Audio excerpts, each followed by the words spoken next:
All right.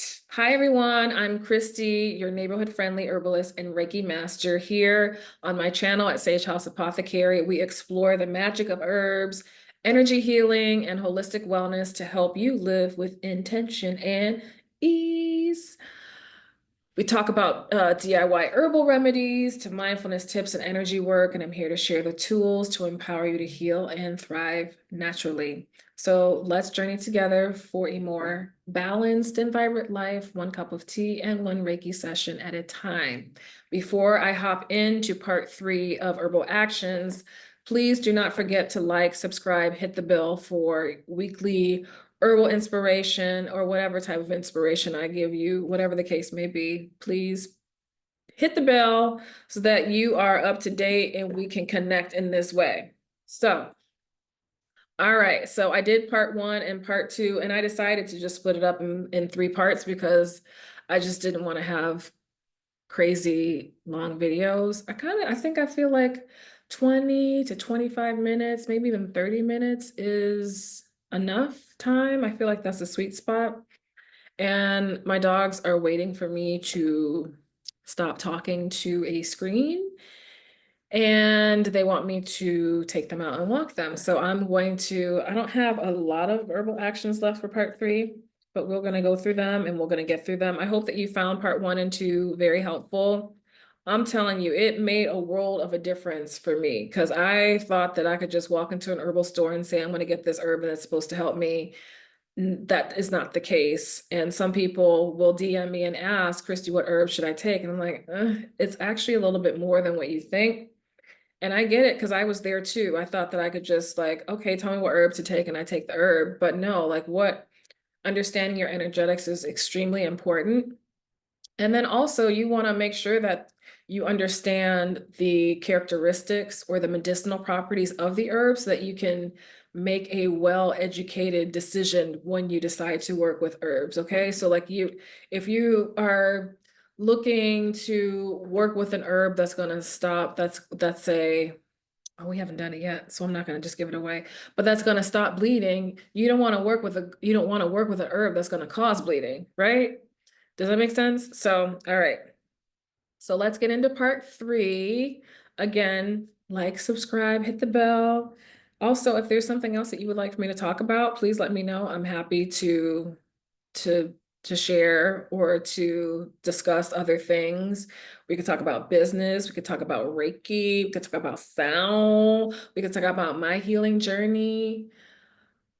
We could talk about parenting and how parenting with kids and using herbs, how that worked. We could talk about a whole bunch of stuff. So, just let me know. I would be happy to discuss. We could talk about herbal class, like how was that for you? And what was your experience like? And what was like a day in the life of herbal school? I can do that. I can talk about that type of stuff. Um, so yeah, I'm open to whatever. All right, part 3, herbal actions.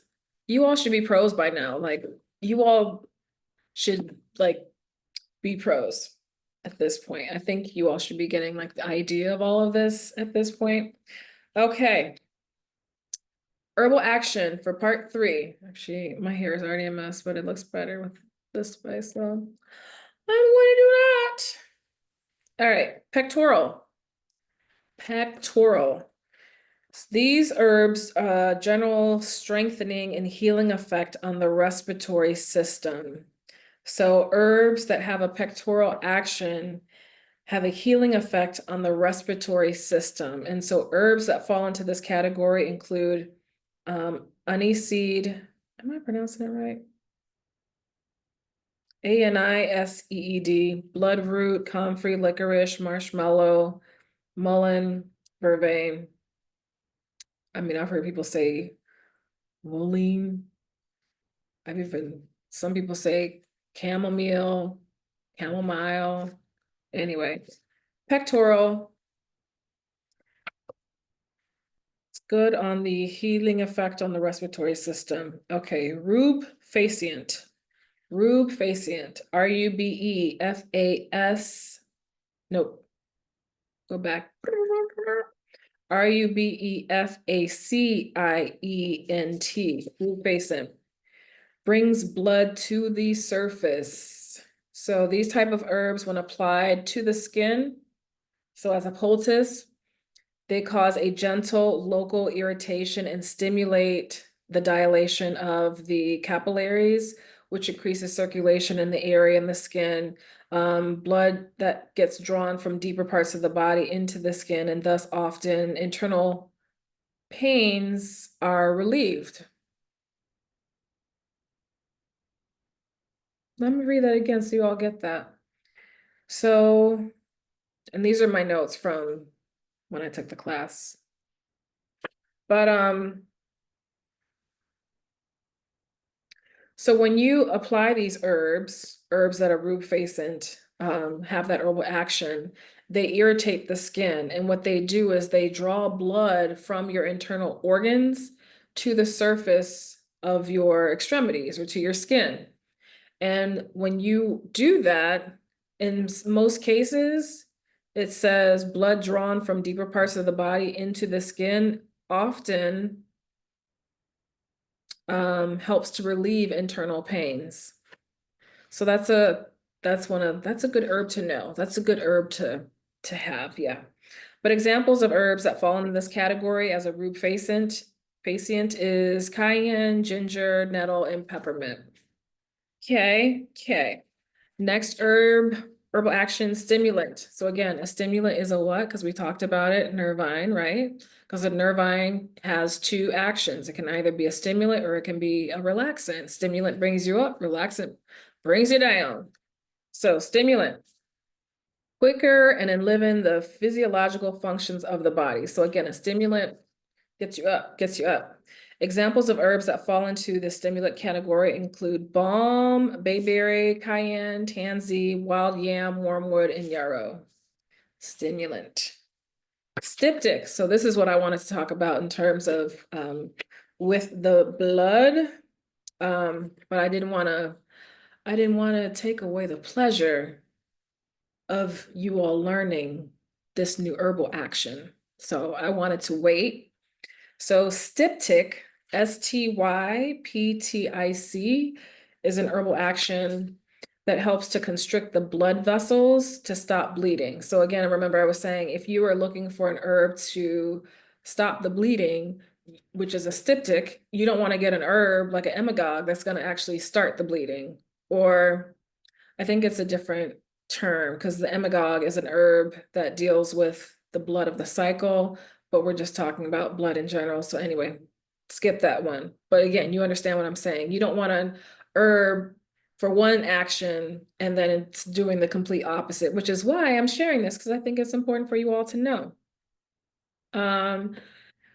Styptics reduce or stop external bleeding by their astringency. So yes, so with these type of herbs that are styptic, you can use them externally. You can even take them internally to stop bleeding. But cayenne is a really good example of an herb that'll help to stop the bleeding. And I know it sounds crazy, like you're gonna put cayenne on a cut or on a like when you're bleeding. Yes, it actually works. It's wild. I took herbal first aid. It is completely wild how it works. And cayenne also makes it so that you don't feel the pain. It helps to, like, it has some sort of magic in it where it just takes the pain away. It's quite interesting. You would think it would do the opposite. So cayenne is good for stopping bleeding, and it's also a strong microbial, which is why it's a great herb to have on hand in your herbal first aid kit. So yeah, styptics, stop the blood. Sialagogue. Sialagogue. I don't know why I have to say it like that. Sialagogue. Sialagogue. Stimulates the secretion of saliva from salivary glands. Okay, so these type of herbs that fall in the sialagogue category include cayenne, centauri, and when I say centauri, I don't know if I'm pronouncing it right, but Centauri, gentian, Gentian, and ginger. So those are some examples of herbs that are sialagogues. Get that saliva going. Take a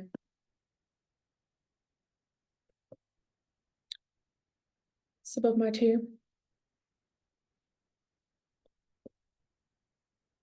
Hold on. I'm almost done. Okay. Yeah, my dogs are waiting, but it's okay. They'll be fine. Um, After this one, I got 3 more. Okay. Next herbal action is sedative. Sedative. You all know this word. I'm sure you all have heard it. So sedatives, herbs that are sedatives calm the nervous system and reduce stress and nervousness throughout the body. They can thus affect tissue of the body that has been irritated by nervous problems. So herbs that fall in the sedative category include black cohosh, lady slipper, passion flower. Passion flower is good. I actually have some passion flower. I have skullcap, I love skullcap, St. John's wort, and valerian. Sedative calms the nervous system and reduces stress. Also, adaptogens. I'm surprised did I say that? Adaptogens. I don't think I talked about adaptogens, did I? I don't think so, but adaptogens, yeah, that should have been in part 1. But adaptogens are herbs that help with stress. So like ashwagandha is a really good adaptogen. But anytime you hear that word, it is to relieve stress and bring balance into your life. So if you feel really stressed, you can look at some adaptogens. And also, again, if you know you are cold and you are dry, you want to look to work with adaptogens that are going to be warm and demulcents. Okay, does that make sense? I'm telling you, once I learned this, I was like, oh my gosh, it's like a whole thing. It completely makes sense. All right, next herbal action, soporific. I hope I'm pronouncing this right. Soporific, Soporific. These type of herbs induce sleep and also kind of compare as a hypnotic. So like passion flower, skullcap, chamomile, I would say that those can be considered soporifics. Tonic. Tonic are herbs that help to strengthen and enliven either specific organs or the whole body. This long list makes more sense when the section on tonics and each body system is revised. Okay. All right. Again, these are cards that I wrote from class, so I was reading my notes. So tonics help to strengthen specific organs or the whole body. Okay, so we talked about a cardiac tonic. A good example is hawthorn berry. So examples of herbs that fall in the tonic category: angelica, dandelion, motherwort, rue, thyme, snake root, and yarrow. All right. And then this is the last one, and then we're done with part 3. Although I did give you that surprise one, adaptogen. I gave you that one because that wasn't in part 1. So I pulled that one out, pull that one out. All right, vulnerary. This is also a really great herbal action to know. Vulneraries, they help to heal tissue. When you apply them externally, like as a poultice, and they aid the body in the healing of wounds and cuts. So you can use herbs, as I mentioned, as a poultice to heal wounds and cuts. And so really great herbs that have the vulnerary actions include aloe, elderberry, mullein, slippery elm, St. John's wort, and yarrow. So, oh, I'm just collecting my cards. So that is the end of part 3. I hope you all enjoyed this. I think this was cool. Let me know if you want to do more. I also have an ebook. I don't think I've talked about that before, but I do have an ebook on my website on medicinal properties of herbs.